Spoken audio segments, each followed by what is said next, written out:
What's going on, everybody? Welcome back to a brand new episode of Down South Up North. Hope you guys are having a good Wednesday.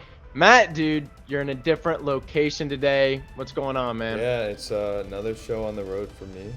Actually, Kyle, we're gonna title this Down South, because I am down south. And I'm in southeast Florida. And we'll get into the weather down here in the athletic alert, but I am hoping that my flight does not get canceled tomorrow. Because we got a good show with Gabe coming up, on Friday, depending on situationally what's going on with schedules and stuff. But now I'm enjoying the resort here in Southeast Florida. But I'm ready to talk sports. I'm ready. Yeah, man, quick recap. Both of our teams lost once again. Yeah, no, football is for the B block. So Hey, just Dallas almost came back. That was a fun game. Falcons, that was a PI. But got an awesome show for you guys today. Let's waste no time and get straight into the athletic alert. Matt, like you said, dude, football's for the Bs today. The B block. Both our teams are going head to head to see who secures, or I can't even speak English, gets that last spot in the wild card for the playoffs. And game one went to my Braves, dude. Let's go. What was it? 4-1, 5-1? 5-1. It was an ass kicking.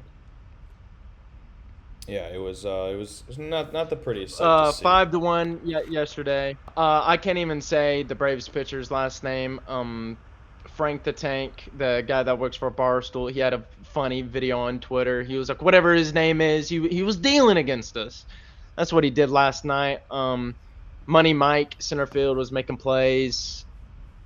That's what we need, dude. That's what we need for the Braves to get over that hump and get that last spot in the playoffs.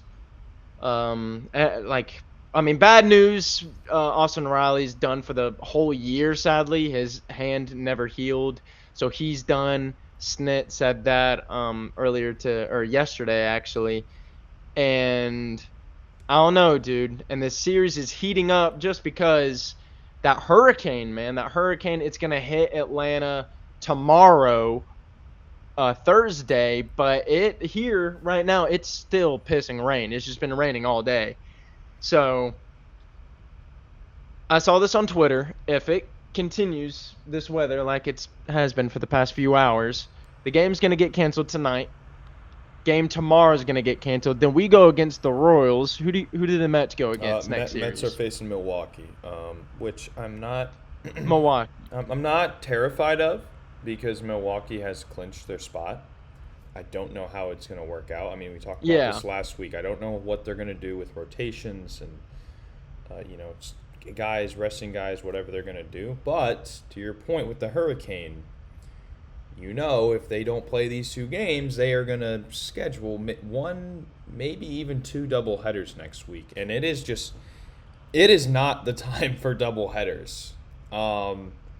These guys have played already 145 plus games, Kyle, and to throw it's almost, what it reminds me of. It reminds me of the DeMar Hamlin situation a few years ago, right, where we were in week 16 or 17, and the number one seed in the AFC was up for grabs. And then look, DeMar Hamlin, that happened, and they canceled the game. That's what happened. This is a little bit different for baseball, but with the same outcome, dude. It's that's kind of unfair to the Mets and the Braves, because, where are you going to play? Is it going to be in Truist Park? What's the field conditions going to be like after the hurricane wipes through? There's just so many factors that go into play, and it's okay, if you're a Mets fan or if you're a Braves fan, Milwaukee and Kansas City are two great teams. Two probably going to be playoff teams. I know, the Brewers, Kansas City is still, I believe, fighting for, one of the last spots in the American League. But two good teams, needless to say. And I think, if I'm a baseball player, a manager, or an owner, the last thing on my mind is, hey, we got to go out and play two games. We got to play 2 games, one against our arch rivals, and then where's the other game going to be played? That's a big thing. But I know you have some stuff on the commissioner of baseball. He has not made the best decisions in the past. Everybody hates the commissioners for all sports, but what do you think Mr. Manfred up there is going to do about this situation pending the incoming weather? First thing is we cannot put this doubleheader in City Field. No, no way, dude. The whole series is supposed to be in Atlanta. Then you just flip it to City Field. Nah, dude. You got to find a neutral site. Meet right in the middle. Right. I mean, what is there any other team up the East Coast from New York to? Could you play in Washington? Both teams know that stadium. Could you play in Philadelphia? Both teams know that's right. Like, Dude, I like Washington because that's a team that's just out of the race completely. Like I mean, they're rebuilding, and their star shortstop was caught at a casino at 8 a.m. So they're dealing with their own problems right now. yep. I like that, dude. And number one, I've never been there personally, but I've just playing MLB The Show all my life and having friends and family that's been to the ballpark. They say it's a beautiful park, great scenery in the back, good park. Can get loud. When Bryce was there and when they went against the Giants in like 2014 or something, or 2013, it got loud. So like it overall good atmosphere. So honestly, I really like that, having it in Washington. I mean, we could go even farther south, dude. Miami, the WBC was just there last year. Like that would be a cool park to play at. Well, actually, never mind. The Hurricanes going right through Miami. Yeah. Scratch that. Well, theirs is kind of like a dome almost, but still, that would just be, I don't know, that wouldn't work. Look, Washington. there's plenty of places that they can do this, and I think Yeah, there's plenty of places, but my point is we cannot leave this to Manfred. Like Braves and Mets gotta kind of figure something out before he has to make the final decision. Because I said it before the show, dude. Manfred called the World Series trophy a piece of metal. Like that's just a commissioner that doesn't give a shit, and you see it. You see the look on his face when he's handing the trophy to the champion that year. He just looks so. He's either drunk or he's just pissed off. Like it just looks like he's having a terrible time up there, just announcing the World Series champion for that year. He just looks like he's just not having fun. So either play in Atlanta Monday night because that's where the series was going to be at, or find a neutral site and do it there. So I don't know. And to your point, yeah, these guys have played 145 plus games already. The last thing on their mind is they're already running on fumes. All right, well, we're a game behind still. I don't want to, like, I just got to get something together and go compete these last 2 games because the season's on the line. Like, this is a playoff series before the playoffs actually start, pretty much. Because I think playoffs start, Tuesday? Yeah, I believe. We're right there, man. Yeah, we're right there, and then have a doubleheader Monday night. And I mean, oh god, Kyle, think about this, right? So you have a doubleheader Monday night, okay, going against your rivals. The winner's happy, right, because they advance, but the loser goes home. The disadvantage they have, hey, you have to go. I mean, the first round, as you know, that's a one and done. Wild card, yeah, it's one and done. Right, it's one game, and if my guys on a Monday play 2 games, they're exhausted. Like, they are exhausted, and then the turnaround, they got to get up.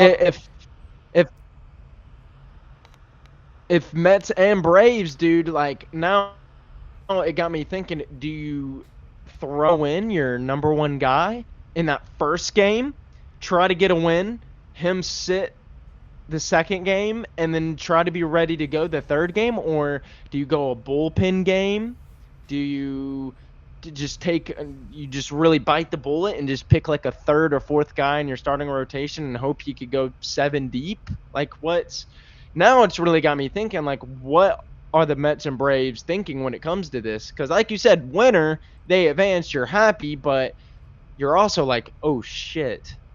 Like I pitched Chris Sale Monday night. He threw 90 to 100 pitches. He's not going to be ready by Tuesday night. No No, way. no, and it's yeah. I mean, there's so many factors that go into that, and I mean, even the rest of your guys, regardless of a pitcher, the shortstops and the outfielders, like they're all going to be exhausted, and to go Mm-hmm. two well fought games when we're in the season where it's like every game matters. That I mean, look, it's weather. If this hurricane hits and that's where they got to go, that's what they got to do. But it's very unfortunate for both teams because regardless of what happens, I don't think either team is going to be at full strength going into that game that they must win to advance in the playoffs. Which it's unfair, but hey, sports are unfair. Yeah. There's a lot of factors, but it's going to be disappointing to see because both teams are so passionate. I mean, the Mets, we talk about this almost every day. They are catching fire. They have been on, the bats are hot in New York. The Braves are breathing down their necks. It's a tough race. And it's just going to be unfortunate Mm-hmm. that I don't see both teams being at full strength when they need to be. Hey, it's going to make for a great story if one of them prevails, but I'm a numbers guy. I look at things and I put a lot of things into consideration, and it is not looking good for from a logistical standpoint here. So Yeah. Mets, Lindor's been, he didn't play Tuesday night, so he's he's out. Braves, I mean, shit.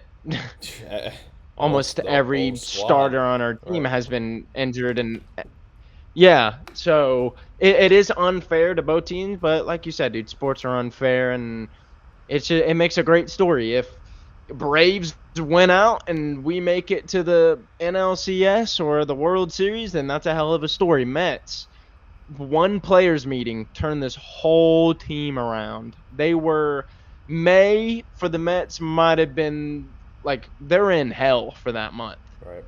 The players and the fans. Like that was a Yeah, I mean, dude, tough month. yeah, even on this show, I was like, this is over, shut it down, trade them all.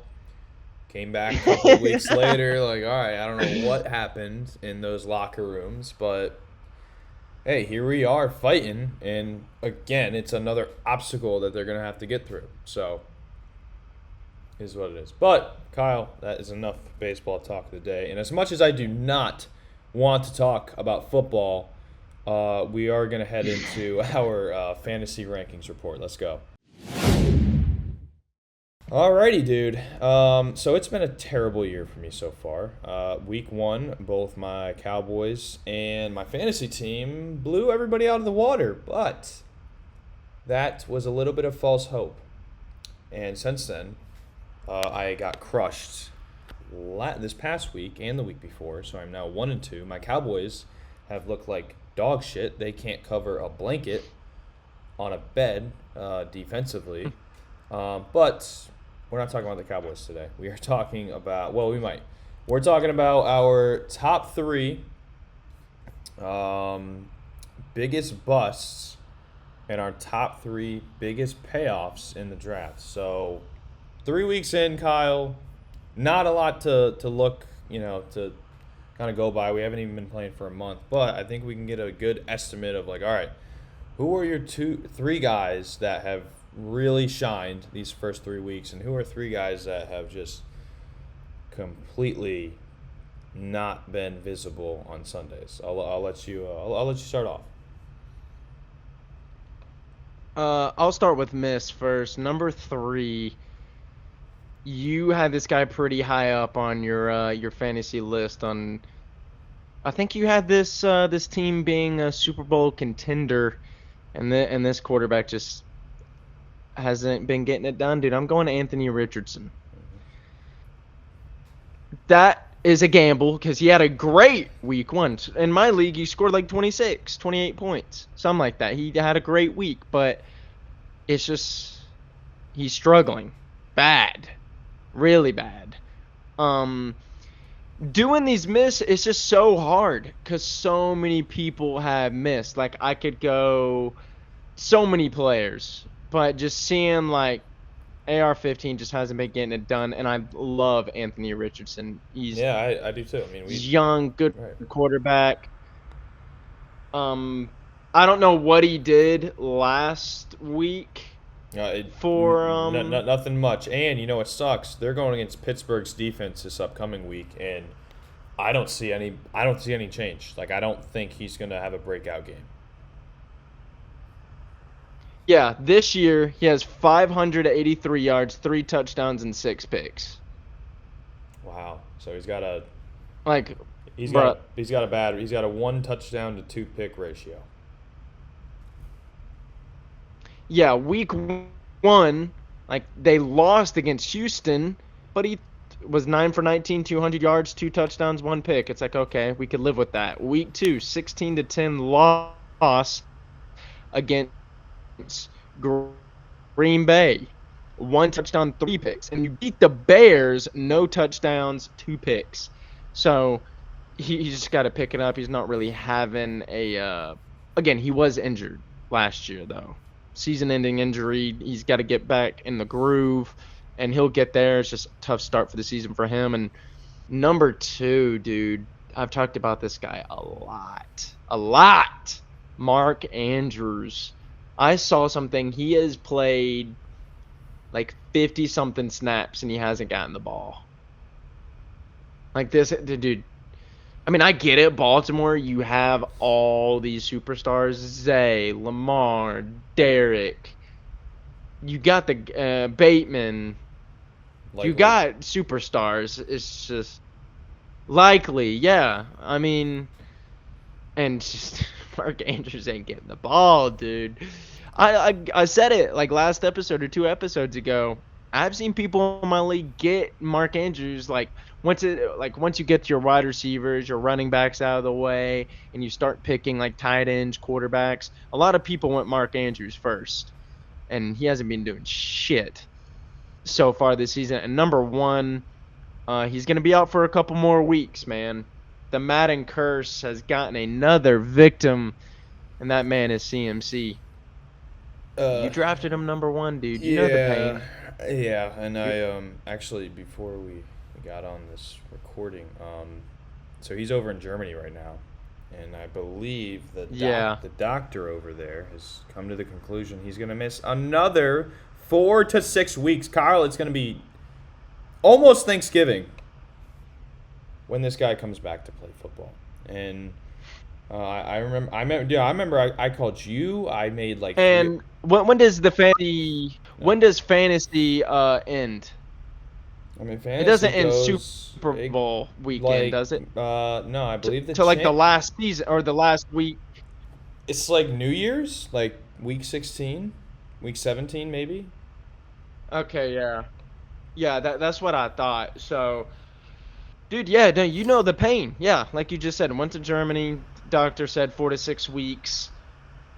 I mean, don't get me wrong. Once he's back and healthy, he's probably going to average like at least 20 for you. But at that point, it's too late. And Kyle, it's like I'm in the mindset of like, all right, just survive until CMC comes back. But it's not looking good because there was so much promise for him to do good things and deliver. And I was like, okay, he'll miss 1 week. Okay, maybe 2 weeks. But now it's like, all right, we're heading to week 4, and he's going to miss at least half the season. And again, to my point last week, it just pisses me off that you can't do that. You can't do that as Kyle Shanahan. I mean, that is a complete disaster move by him, and I think that's a big reason that they're 1-2 and not looking like a Super Bowl contender. It showed, dude. It showed on Sunday. You let the Rams with no Puka, no Cooper Kupp, come down from 2 scores in the fourth Yep. and beat you. And look, Like, they're no they're Kittle. they're bitter rivals, but you can't have the team that you have in place.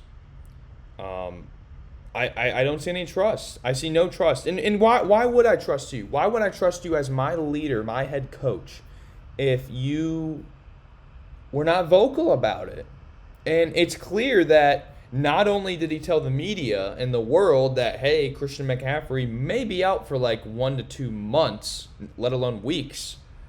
But it's clear that he didn't tell the team that either, because otherwise they would have came in fully prepared to play football without Christian McCaffrey. And just like my Cowboys, I think week 1 for them was a fluke. They came out, they beat the New York Jets. They were at home, coming off a Super Bowl loss, and I think the hangover is really hitting them now. And I feel bad.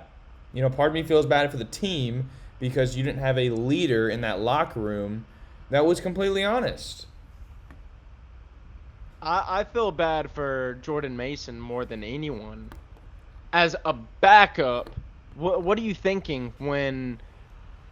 Dude, I think he was told like Saturday or Sunday that he was playing Monday night.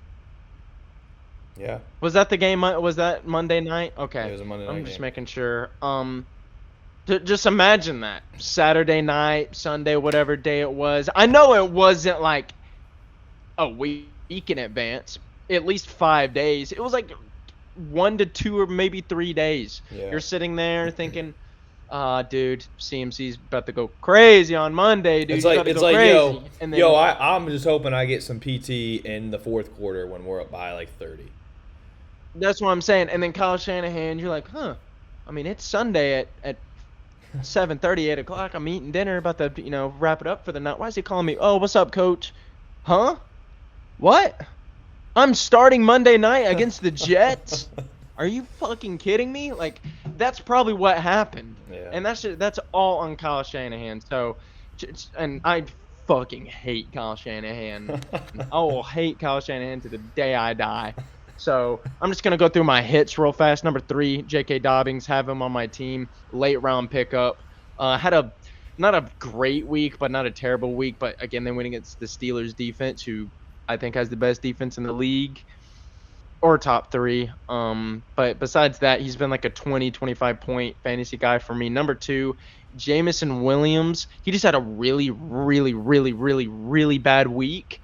But for the first 2 weeks, I think Amon-Ra had sex with Jared Goff's wife. So Jared Goff was just feeding Jamison Williams.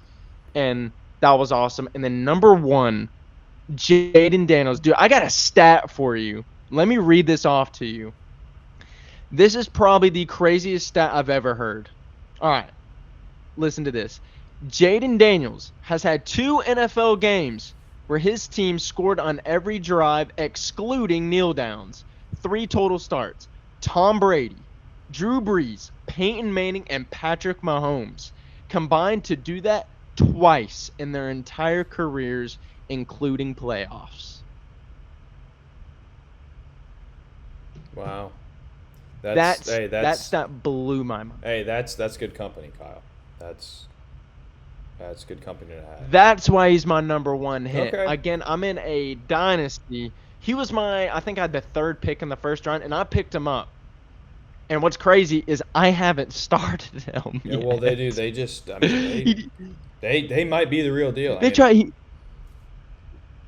he dropped 28 and 33 in 2 starts as a rookie. I mean, Caleb Williams, he's just fucking all over the place. But Jaden Daniels, dude, he's legit. So, recap, my miss, AR-15, Mark Andrews, CMC, hit, J.K. Dobbins, J-Mo, Jaden Daniels. Matt, the floor is yours. Alrighty. Yeah, I'm going to zip through because we're running out of time here. But I'll start with misses. Okay. I just want to do a disclaimer. Tight ends have been exceptionally bad this year, Kyle. Yeah. Which you had one on your list, I have one on my list, but I think Brock Bowers leads the league in receiving yards for tight ends. By the way, he's a rookie, your boy from Georgia, for the Las Vegas Raiders. Let's go, dude! Yeah. I drafted him, baby. Let's go. 156 yards from a tight end 3 weeks in. It's the most. That's not good. Yeah, I know. That's not good. So starting off number 3, I have Tank Dell. Houston as a whole, they looked like garbage on Sunday. I mean, look, I got my prediction right. I did pick the Vikings to win that game. But yeah, Great. Tank Dell, man, prediction. under 3 games, under 100 yards total. I think he has 99 total receiving yards. He's not getting the ball. That offense is at least they didn't click on Sunday, but Tank Dell has not really worked in that offense. They need to get him going. So big disappointment because I was really high on him. I picked him in some other leagues. Luckily, it was a backup, not a starters, but still got to be better. Tank Dell. Number 2. Brandon Ayuk, you sorry ass, stealing all that money and holding out. But hey, did I not predict? If you hold out for that long and you are doing football warm-ups in your backyard next to your dumbass tree like he was doing and posting videos on social media, running routes around his tree, You're gonna lose. You're gonna lose a step. you're going to lose a step, and my goodness, he has lost a step. He has not looked like Brandon Ayuk. They are without Debo. We just talked about CMC, without Just Kittle. Brandon Ayuk, dude. You're gonna lose that step. That, like CD, dude. He's kind of had it too. Yeah. But here's the thing. Kyle, you know who was in training camp all of summer with the 49ers? Jawan Jennings. Great waiver pickup, by the Which, way. like, 3 touchdowns, 46.5 fantasy points. A lot of people got him on waivers, and they're going to be winners. But, yeah, Brandon Ayuk, terrible. He stole all that money. That's highway robbery. But no, he's not as bad as number 1. Number 1, I have him on my team. He just got hurt this past week. Sam Laporta. Just a complete no-show these first 3 games. I don't think he's had a game more than, like, 4 catches. And it's like, yo, I mean, you said it. They weren't throwing it to Amon-Ra. They were feeding their running backs. But where are you? Where is the big guy in the middle when we need you the most? Yeah, and he's been invisible. I've been watching the Lions a little bit. Saw them on Sunday Night Football against the Rams, and watched them against the Cardinals this past week. Just not present. Like, you're Sam Laporta. You were the number 1 ranked tight end in most fantasy leagues, if not all. And you have been completely invisible. So, yeah, those 3 guys, like, all should be Pro Bowlers, and all have done nothing so far in the season. I don't think any of those guys have a touchdown. Yeah. I don't think any of those guys have a single touchdown this year. So, yeah, big disappointment. Do better. But I'm gonna so my payoffs, my good guys. Number 3, Malik Neighbors. As a Cowboys fan, I hate this because, damn it, he's looking really good. Back-to-back games with 28 plus fantasy points in both games. He's getting a groove, dude. I was very skeptical when they announced he was going to be the first Giant in over 100 years. Take that for data to wear the number 1. I was like, all right, you're wearing number 1. You play for a terrible organization, but he's been playing excellent ball. And Kyle, when we get to the end of the year, don't be surprised if Malik Neighbors' name is read at the NFL honors for Offensive Rookie of the Year. I said that back in fucking May, dude. Or not? Yeah, May. I said it. All right. I said that shit. All right. Hey. After this, you go pull the clip and we'll revisit it. Number 2 though, Saquon Barkley. I think he was on my list of honorable mention. He has proved me wrong. I mean, every game he's been electrifying. This past week against the Saints, I mean, that was he's been busting out long runs, dude, and it has been That 60-yarder was.